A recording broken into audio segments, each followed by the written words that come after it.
শুভ সকাল বন্ধুরা, শুরু করলাম আবার একটা নতুন ব্লগ। তো দেখো, সকালবেলায় আমি বিনুনি করা ছিল, রাতে শোবার আগে আমি বিনুনি করে শুই, তো সেটাই আমি সকালবেলায় খুললাম আর তোমাদের সাথে দেখাচ্ছি। দেখো আমার চুলগুলো কত সুন্দর দেখাচ্ছে।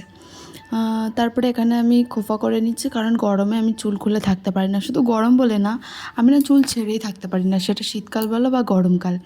তারপরে এখানে কাজ শুরু হয়ে গেছে আমার। ঘরবাড়ি ঝাড় দিয়ে নিচ্ছে। আমি আগেই বলেছি আমি ডেলি ঘরবাড়ি মুছি না, দুটো মানুষ থাকি, তাই ঝাড় দিলে আমার হয়ে যায়। সপ্তাহে 2-3 দিন ঝাড়পাট দিই আর বাকি দিনগুলো মুছেই নিই, মানে ঝাঁটা দিই মুছি, এরমভাবেই চলছে। তো তারপরে দেখো এখানে আমি কটা ছোলা বুট ভিজিয়ে দিয়েছি, খাবো তাই যা গরম পড়েছে। এখন ওই ছোলা বুট ভিজানো জল, ছোলা বুট এগুলোই খেতে হবে। মাঝে সাঝে গুড়ের জলও করে রেখে দিই, কারণ এত গরমে না শরীর পুরো নাজেহাল হয়ে যাচ্ছে। তারপরে এখানে বিস্কুট খাচ্ছি সকালবেলায় আমি তেমন কিছু খাই না, আর তার সাথে শরীরটাও আমার ভালো না। তো দেখো, তারপরে বিস্কুট ফিস্কুট খাওয়া হয়ে গেলে তোমাদের এটাই দেখাচ্ছে আমার ঘর বাড়ি সব পরিষ্কার হয়ে গেছে। কিছু জামা কাপড় আছে আগের দিনের, সেগুলো না চান করে আর ধুইনি, কারণ শরীরটা ভালো লাগছে না, কদিন ধরে শরীরটা ভালোও যাচ্ছে না এই গরমের কারণে। তো বাথরুমে ছিল, তাই জামা কাপড়গুলো আজকে ধুয়ে দিচ্ছি। তো দেখো জামা কাপড়গুলো ধুয়ে নিই।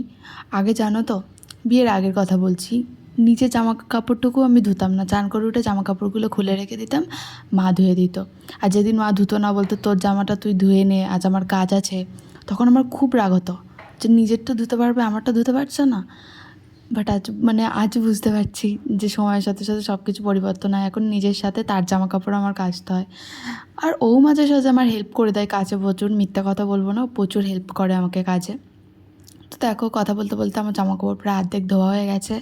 আর বাথরুমের কলটা থেকে এত স্লো জল পড়ে না, যার জন্য আগে গামলাটা ভর্তি করে রেখে দিই, তারপরে তাই জামা কাপড়গুলো ধুই। নাহলে ওই এত স্লো জল পড়ে যে তাতে জামা কাপড়, মানে দাঁড়িয়ে দাঁড়িয়ে অতক্ষণ ধরে জল ভরে ভরে জামা কাপড় কাচা সম্ভব নয়। ওই জন্য আগে গামলাতে জলগুলো ভরে নিই। আর যা গরম পড়ছে, ছাদের জলের ট্যাঙ্কিটা থাকে, প্রচুর গরম হয়ে যায়, ওই জন্য আগে থেকেই জলটা ভরে রেখে দিই, নাহলে ওই গরম জলে আর হাত দেওয়া যায় না।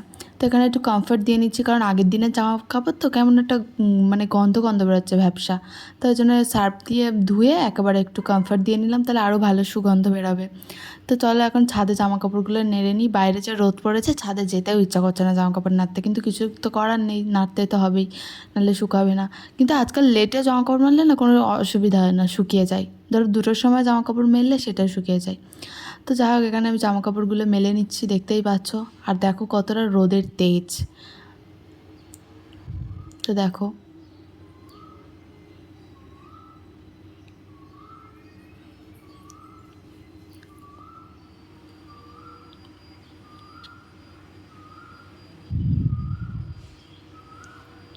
আর এই ফুলগুলো তোমাদের কেমন লাগে? আমার এর কালারটা তো জাস্ট ওয়াও লাগে, আর গাছটাও ভালো লাগে, কিন্তু না আমি ঠিক জানি না এর সঠিক নামটা। এটা কি নয়নতারা ফুল গাছ? তোমরা জানলে আমাকে কমেন্টে বলো তো। আর এখানে দেখো তুলসী গাছ আছে, আর এই তুলসী গাছটা পুরো রোদ্দুরে মরে গেছে, মানে এত রোদ দিয়েছে না, ছাদে জল দিতে হয় বিকালে, কিন্তু তাও মরে যাচ্ছে গাছটা। তো দেখো ছাদে দাঁড়িয়ে কথা বলাই যাচ্ছে না, মানে তাকানোই যাচ্ছে না, এত রোদ্দুর, আর গাছগুলো সব এরম করে মরেই যাচ্ছে। তারপরে এখানে জামাকাপড় মেলা হয়ে গেছে, তোমাদেরকে আবারও দেখাচ্ছি ডাটা গাছে কত ডাটা হয়েছে। দেখো ভিতরে ভিতরে প্রচুর ডাটা হয়েছে, একবার কিন্তু সব পেরে নেওয়া হয়েছে, তারপরেও এত ডাটা হয়েছে, ভাবতে পারছো? তো দেখো তারপরে আমার চান করা হয়ে গেছিলো, আর কোনো ক্লিপ নিতে পারিনি। তো চান দান করে, এটা হলো সন্ধ্যেবেলায় এখন কিছু খেতে হবে, খুব খিদে পাচ্ছে।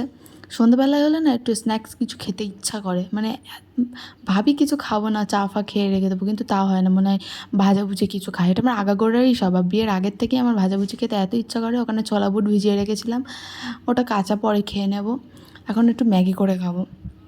তো দেখো একটা ভিডিও না আমি 3 দিন ধরে করছি, পোস্ট করতে পারছি না, কারণ শরীরটা খুব খারাপ, মাজায় এত ব্যথা হয়েছে, আমি বিছানা থেকে উঠতে পারছিলাম না, প্রচণ্ড ব্যথা হয়েছিল। তো এখানে আমি দেখো রুটি আর আলু ভাজা খাচ্ছি। এখানে আজকে ভিডিওটা শেষ করব। আর প্লিজ আমার ভিডিওটা যদি ভালো লেগে থাকে, চ্যানেলটাকে সাবস্ক্রাইব করে দিও, আর ভিডিওতে লাইক আর কমেন্ট করে দিও।